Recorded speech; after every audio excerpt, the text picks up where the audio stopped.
Welcome to the Libertarian Supper Club. It's a delight to be here with you. I have a speech that I had prepared on environmentalism, and I was going to discuss the following issues: air pollution, paper versus plastic, overpopulation. Is it okay if I record it? Please. Sure. Cool. Is this good? Yeah. Okay. Great. Red light come on. So I was going to talk about air pollution, paper versus plastic, overpopulation, forests, running out of resources, species extinction, environmental racism, global warming, and buying local. And if I don't get to all of those issues, we can maybe discuss them during the discussion period after I speak. The reason I mention that is because Paul mentioned a whole bunch of other things that he wanted me or asked me to speak about, and I thought I would start with those, and then if I got through those, I would start on the ones that I just mentioned. And Paul starts off by saying, is capitalism harming the environment? That's the first question Paul poses to me. And I would say that there's so much misunderstanding about what capitalism is that most people really don't understand it. For example, I have here in today's National Post, which is sort of a free enterprise, right-wing, conservative group, where you'd think they would understand what markets and capitalism and private property are. And on the Financial Post comment section, this guy is talking about the real Hunger Games, that movie where they shoot bows and arrows at each other. Now what he says is, quote, the basic premise of the Hunger Games is that in a fictional future country called Panem, 2 adolescents are selected from each of 12 districts to fight to the death, the ultimate winner-take-all game of market forces. In other words, what this guy thinks the market is you force kids to shoot at each other and to the death. And this is the market. Well, I mean, if this is the market, we're all against the market, because that's not what we mean by free enterprise or the market. What we mean by it is anything between consenting adults. And it's hardly consent to force kids to duel with each other, duel to the death. The way I see libertarianism and capitalism is really a two-sided coin. On one side is the non-aggression principle. You can do anything you want, just don't violate other people's rights. Sometimes it's said just don't harm other people, but you can harm other people in all sorts of ways. For example, if I have a bakery and you open a bakery across the street from me and take half my customers, in a sense you've harmed me, but you have a right to do it. So the accurate way of putting this is not so much that you can't harm other people, but you can't violate their rights. And by rights means bodily integrity and their property, which is the other side of the libertarian coin, private property rights or property rights. Because if I take the money that's on Paul's desk over there right now and I run away with it, have I violated his rights? You can't answer the question until you know the property rights. Is it his money or is it my money? Is it his money or did he steal it from me yesterday? And if he stole it from me yesterday, then in taking it, I'm not violating his rights. On the other hand, I would be if he didn't steal it from me. So it's very important to know whose property rights we're talking about. And how do you get property rights? Well, the way we do it, based on John Locke, is based on homesteading. First, you start off, you own yourself. You've sort of homesteaded yourself. How do you get to own non-personal land, like land or property or things like that? Well, you homestead it. You mix your labor with the land. So if I mix my labor with the land and I grow corn and you domesticate a wild cow and now you make the cow private property and you get milk from the cow and I get corn from the land, I own the corn, you own the cow and the milk. And then we can do any licit title transfer, such as trade, barter, gifts, gambling, whatever. So suppose we trade. I give you some corn, you give me some milk, and now I have milk even though I didn't produce it. You have corn even though you didn't produce that, but yet we can trace it back through legitimate title transfer and homesteading. So property rights are very, very important. They're crucial. They're half of libertarianism is property rights. Now, Paul asks about Locke's proviso. Locke does say in his very famous proviso that this only works I forget the exact words, but something like, as long as there's good enough land left over. But libertarians, we don't accept that. We say that everything should be private property. If it moves, privatize it. If it doesn't move, privatize it. And since everything either moves or doesn't move, privatize everything. So that we reject the Lockean proviso that homesteading only works once there's leftover land for other people to take. We favor private property in everything.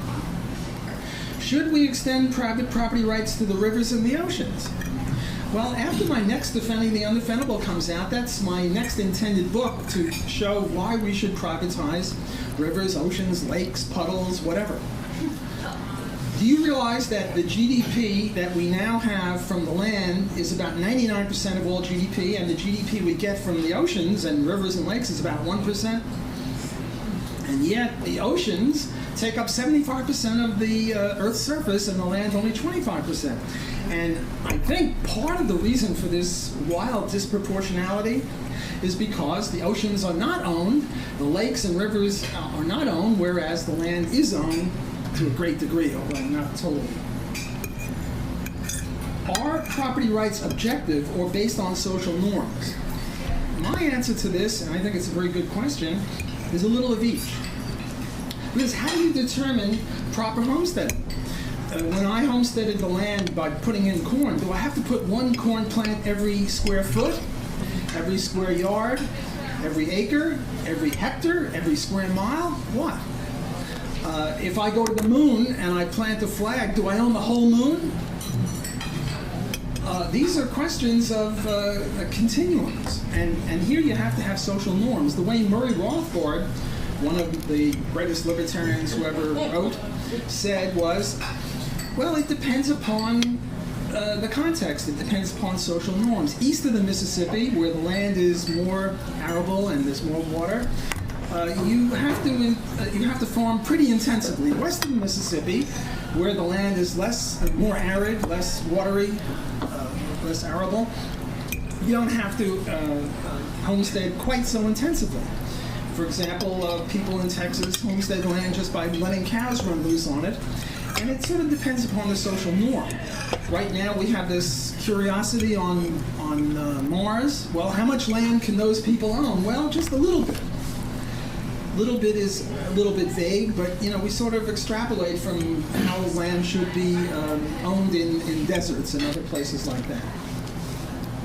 So I would say property rights are objective in the sense that it's based on homesteading, mixing your labor with the land, and it's also based on social norms in the sense that different land requires different kinds of intensivity of farming. The next point that Paul makes is the problem of market environmentalism. We all of us, David Suzuki and myself, come on in, the food comes first, here it is. Looking for Ron. There he is. Sorry guys.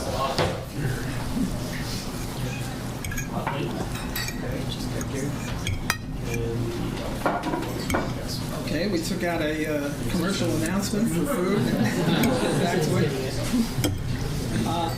I think all environmentalists, left-wing environmentalists and free market environmentalists all want the same thing.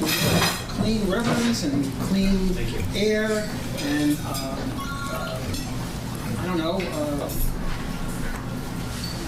we don't want pollution.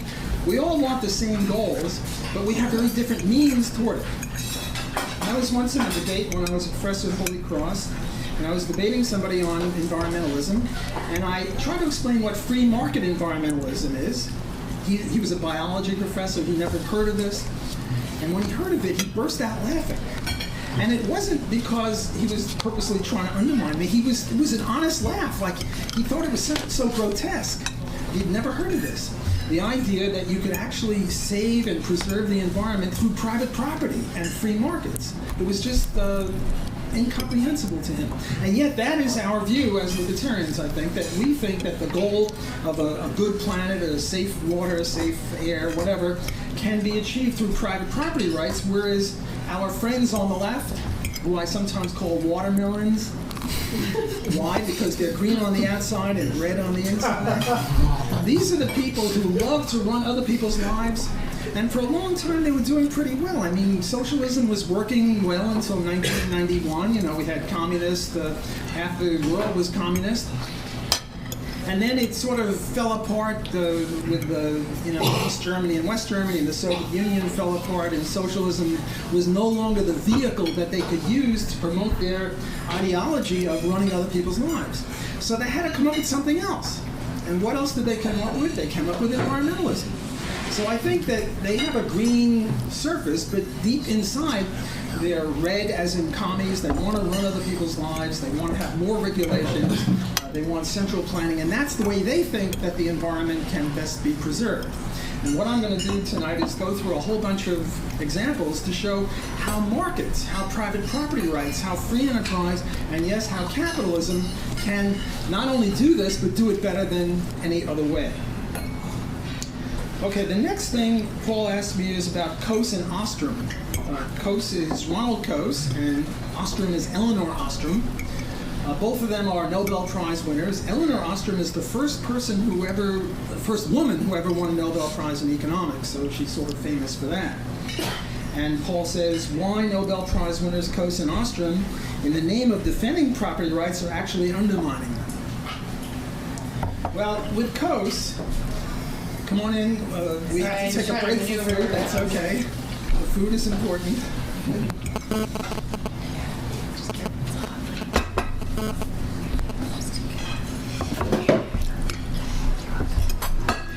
Ronald Coase wrote this article, Social Costs, and this is the most highly cited article of any article in economics. And as you may know, in order to get promotion and tenure in academia, not only do you have to publish, but it's also very important that other people cite your articles. So to be the most heavily cited article of any article is an honor indeed.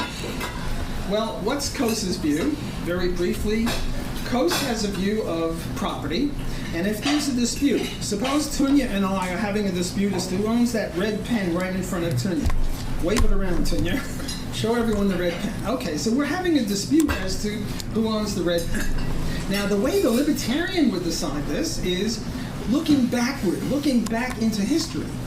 And Tunya has a picture of herself using this pen, and she has bill of sale for the pen. Other people have seen her using the pen, and the libertarian would say, it's her pen, and what are you, crazy, saying that you own that pen? Which I think is very reasonable. You look back in history, you look back at the property rights.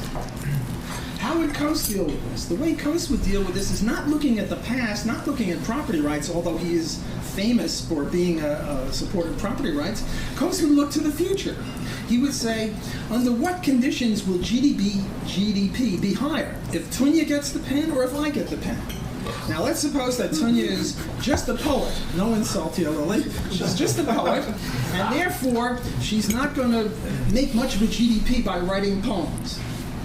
Whereas I am an economist, and if I use the pen, I'll write great economic stuff which will increase the GDP more than Tunya. Well, guess what? Coase will then say that I should own the pen, which is totally preposterous and totally ridiculous, and really undermines private property rights. At least the commies had a theory of property rights. The bourgeois didn't have it, and the proletariat did. Okay, it's not a good theory of property rights, but it's a theory of property rights. Whereas with Coase, it depends upon who some stupid judge thinks will increase GDP more in the future, and nobody knows that. And there are a whole bunch of cases like if the cows are trespassing into the cornfields, who has to put up the fence to stop it? And it depends upon the relative prices of corn and cows. And some days the corn guy will win, and some days the cow will win, and they keep switching back and forth. That's no theory of property rights. That's just gibberish. So much for Coase on property rights. What about Ostrom? Well, I want to read very briefly from an article I wrote, a review of Ostrom's book, the main book for which she got the Nobel Prize, Governing the Commons. First of all, let me explain what the tragedy of the commons is. What the tragedy of the commons is if nobody owns anything, but anyone can use it, that resource tends to get dissipated a lot quicker than if people own it and lose from it. For example, take the cow on the one hand and the buffalo on the other hand. The cow is always private property owned. Individual people own the cow. And if you kill the cow, the costs to you of killing the cow were pretty steep. Namely, you didn't have a cow tomorrow. So you were pretty cautious in how quickly you would kill cows. The buffalo were not owned. They were just running back and forth. In Yiddish, we call it like meshuganas, just nutty people running around the buffalo. And if you shot one, what were the costs to you of shooting one? Nothing, because you wouldn't have the buffalo tomorrow anyway, because the buffalo would be in the next county. So there was an overuse of the buffalo, an overkilling of the buffalo. The buffalo almost went extinct because of the tragedy of the commons. Another case is overfishing. Right now, the oceans are not owned. The fish are not owned. We're in the hunting and gathering stages with regard to fish, as we were with cavemen or something. So it doesn't behoove anyone to save the fish stocks for tomorrow. Rather, because if you save it for tomorrow, someone else will get it. Whereas if you take it today, you've got it. So everybody's grabbing, and the fish are going extinct. They come up with rules about hunting seasons and this and that and the other, but these are sort of Band-Aid solutions. The solution, as far as I'm concerned, would be private property.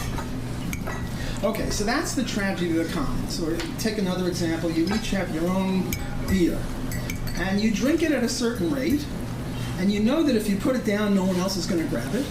But suppose there was a communal beer thing, and we all had a long straw, and let's forget about the problems of saliva and all that. And now you could drink, if you didn't drink quickly, someone else would drink the beer. So the beer level would go down a lot quicker with the tragedy of the commons. Namely, the tragedy of the commons is really a tragedy. And there are only 4 ways to run things. One is commons, which I've just criticized. The other is private property. The second and third are socialism, the government owns it, or fascism, namely the government controls it. Don't think fascism, you need to have a mustache or Nazi swastikas or whatever. Economic fascism is roughly what we have today in the US and in Canada, namely the government has a very, very big role in regulating, not owning so much, except for Detroit, where the government owns stuff. It's mainly economic fascism. Those are the only 4 solutions. Okay, so here's reading from my review of Ostrom's book. This is an evil book.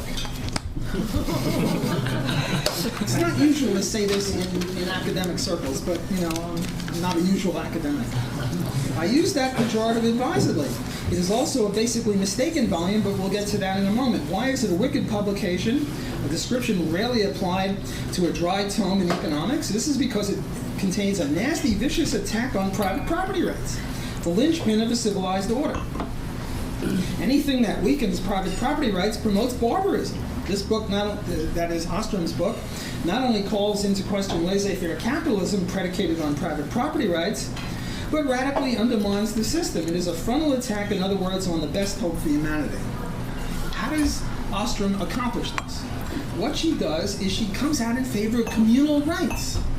The commons, tragedy of the commons. That's why it's an evil book. Why is it mistaken? Because all the cases she gives of commons aren't really commons. Commons are grotesque. Think of the buffalo almost going extinct, or the elephant almost going extinct, or the fish. So what she does is she confuses partnerships with commons. You see, the difference between a partnership and commons is commons, no one can be precluded from shooting the buffalo. No one can be precluded from fishing. Whereas a partnership, very different, is a whole bunch of people own stuff, but they can preclude non-owners from getting the resource in question. So I'm not a big fan of Ronald Coase. I'm not a big fan of Elinor Ostrom. I know they both won a Nobel Prize. They're both at the apex of the profession, but the truth is the truth. These people are evil because they're undermining private property rights, and private property rights are the linchpin of civilized order. They're promoting barbarism. Okay, so much for Paul's introductory questions, and now I'm going to get into something that I had more prepared for. First of all, let's talk about air pollution. A lot of people think that under capitalism or free enterprise, you'll just have air pollution. Because why should a company, let's say a company making this pen, why, and to make this pen you have to have, I don't know, ink and metal and wood and stuff like that, and you have a chimney, and out of the chimney comes soot particles, dust particles, stuff like that. Why shouldn't they just do that? Well, the reason they shouldn't do that is a little word called trespass. Well, it's not such a little word. Trespass. What they're doing is taking soot and dust particles and putting it onto other people's lungs, other people's laundry, other people's property. You go out to your car and you turn on your windshield wipers when it's not wet and you can see all the dust on your windshield. That comes from somebody's factory, from their chimney. Look, if I take my garbage, my eggshells, my orange peels, my coffee grounds, and I just take it and I dump it on your front lawn, everybody knows what this is. It's trespass. And if I did that, you'd call the police, and the police would say, what are you, crazy? You're coming to jail. You just can't do that. That's trespass. But if I first incinerate it and make it very small dust particles instead of eggshells that you could see, and now I send it out to you, it's the same thing. And in the 1830s, 1840s, and 1850s, you had a whole bunch of what we then called nuisance cases, or what we would now call pollution cases. And the victim would go to court and say that their factory or that their railroad either put smoke particles, I hung up my laundry, it was dirt, it was clean and wet, I come back an hour later, it's dry and dirty, that their factory polluted my laundry. Or some farmer would come into court and say, well, that their railroad, it has sparks flying 300 feet, it set a fire in my haystacks, I want two things, damages and an injunction. Damages mean I want them to pay for the damage that they did, and an injunction means the court should order them to cease and desist, and if they don't, you put them in jail. And this was roughly the libertarian era. And you had several good things come about as a result of this. One, you had environmental forensics. Look, it was the 1850s, it wasn't very sophisticated, but we had to know, where did this dust particle come from? Ah, that factory, not this one. So let's go get these guys. Another thing was that factories were led by Adam Smith's invisible hand to do that which was good, what was in the benefit of the environment, namely to use expensive but clean burning, what do you call it, coal, I forget the name of the coal. Anthracite coal, thanks. Instead of cheaper, dirty burning sulfur coal. Because if they used the cheaper, dirty burning sulfur coal, they'd get environmental plaintiffs on their case. Could you clean up this place some other time and leave everything, sir? Sure, I can do that. Go away. But you'll get a bill for that, though. That's okay. Okay. It's okay to deliver food, but I don't want them to take away the dirty plates. You can wallow in your own filth. No, that's okay. Okay, so what you had was obedience to Adam Smith's invisible hand. And Adam Smith's invisible hand said the way you make profits is by pursuing the public good, promoting the public good. And the way you made profits was by promoting the public good using clean burning anthracite coal instead of dirty burning sulfur coal. Okay, now comes the so-called progressive period, the 1890s, 1900, 1910. And who was number one in the world? Great Britain. Who wanted to be number one in the world? The U.S.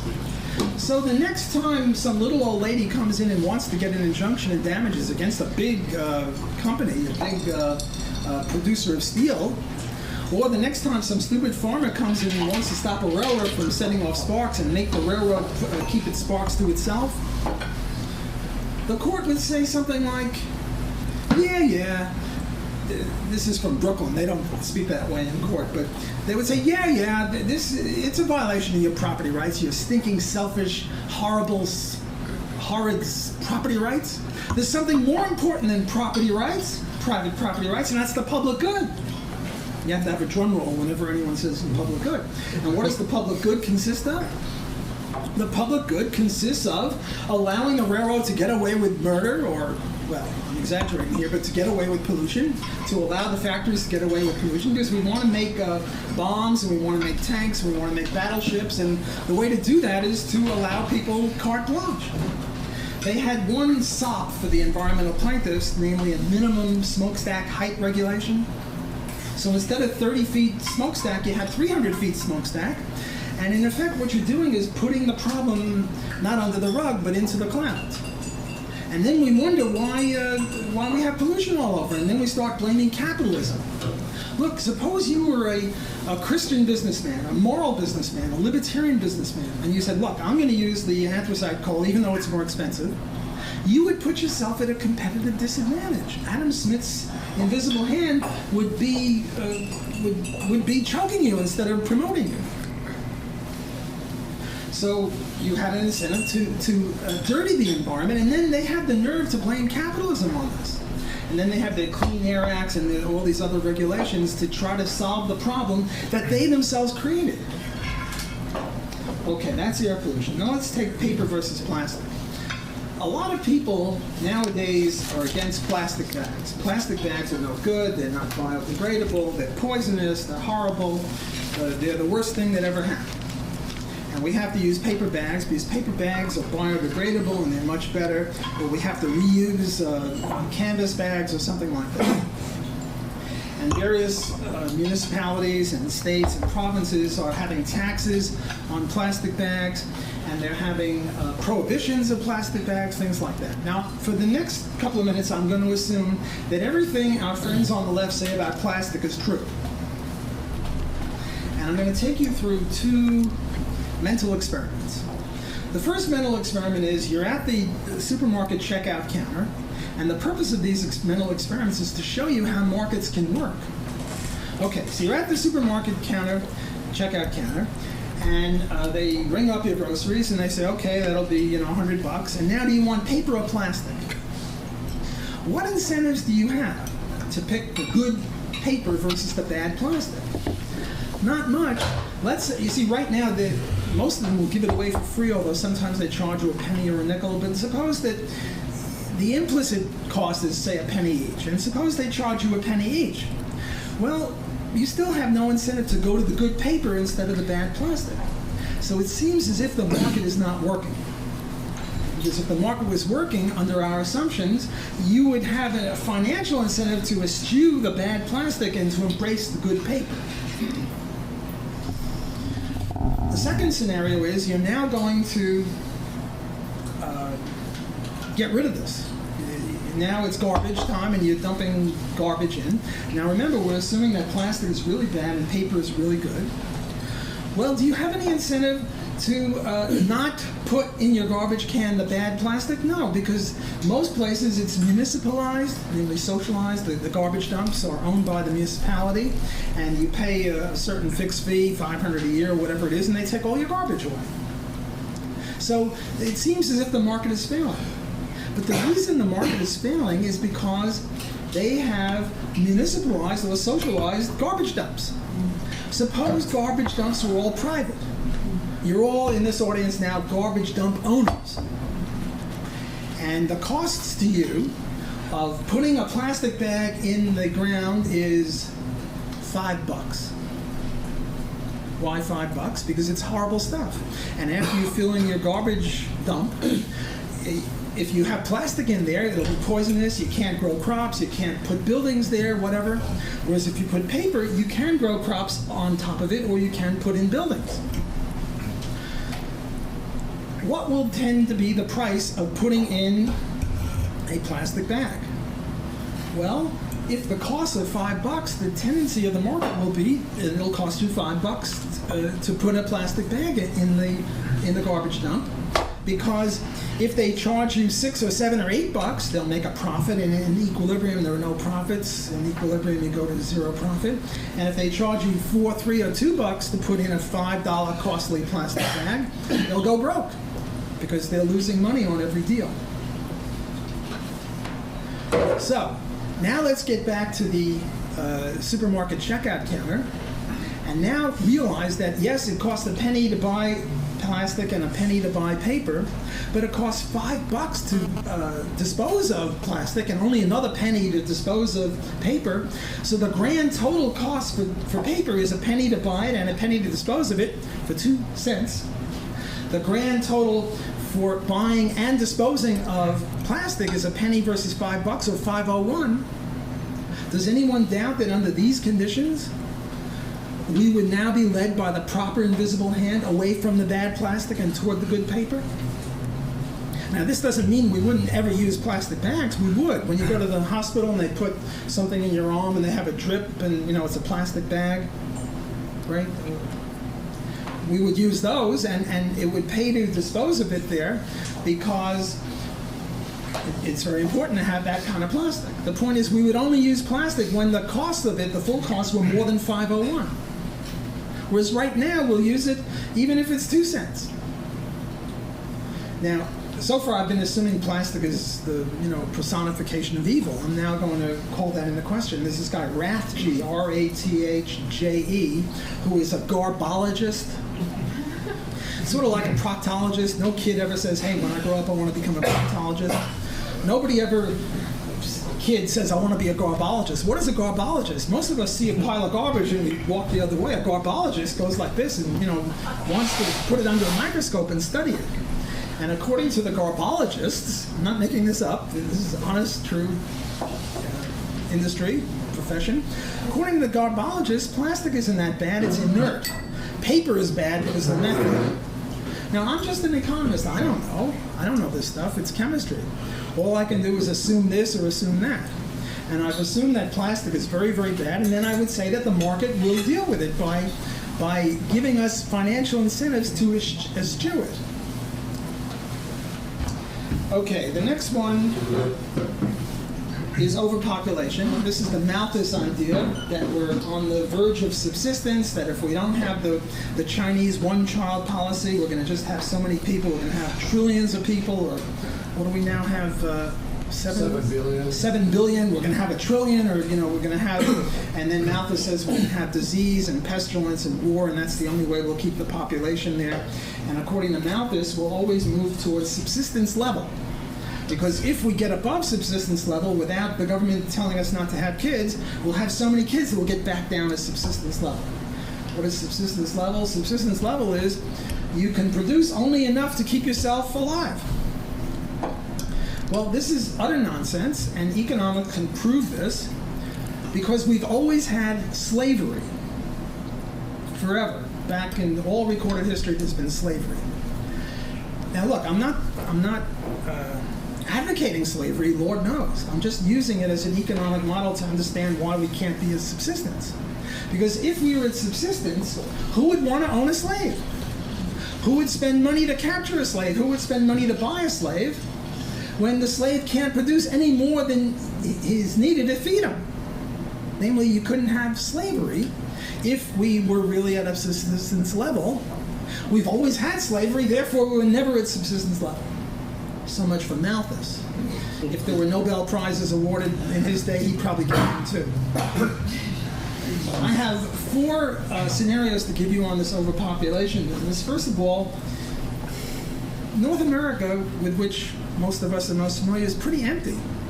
West of the Mississippi, you get on a plane at night and you look down, there's nothing there. Okay, there's Denver, but Denver goes by quickly and that's it. Nothing else there. Even east of the Mississippi, you see a little light here, you see a little light there. The place is bloody empty. The next one is, Thomas Sowell says, suppose you took all 7 billion people and you put them in houses, 2,500 square feet, top floor, bottom floor, front yard, backyard. How much land would it take to put all 7 billion people into that amount of land? Now, you wouldn't have highways, you wouldn't have stores, you wouldn't have shopping malls, you wouldn't have parks. All you'd have is people living in this sort of format, middle-class type housing. And the size of the land that would be necessary to keep 7 billion people is Texas. Texas is a big state, but all the people from the whole world could live in Texas. To give you an idea of just how few people we have at 7 billion. Another one is, nowadays what the young people do is they have body surfing. They get in a crowd in a nightclub and they put one person up and they all sort of move them around and the person, no? Yes, okay. Young people who support me on this. What we used to do in my day, which was in the 16th century, that was a joke. We had telephone booth stuffing contests. Now, you young people might not know what a telephone booth is, but a telephone booth is about that high, this wide, this deep, and you try to stuff people into the telephone booth. Do you know what size telephone booth you'd need to stuff all 7 billion people into it? 1 mile cubed. That would be a little uncomfortable. After a minute or two, people would belch, people would do other things, it would smell. But just think of how few people we have that a 1 mile cubic telephone booth could keep them all. The last thing I want to say on this is I was once in a debate, and I said my opponent is going to come up to the podium in a minute, and he's going to tell you we have too many people. He has the power to reduce the size of the population by 1. Right on. But he didn't do it. He's there. He's smiling, which shows that he doesn't even take his own theory seriously. And if he doesn't, why should we? So that's it for overpopulation. Let me just talk a little bit about running out of resources.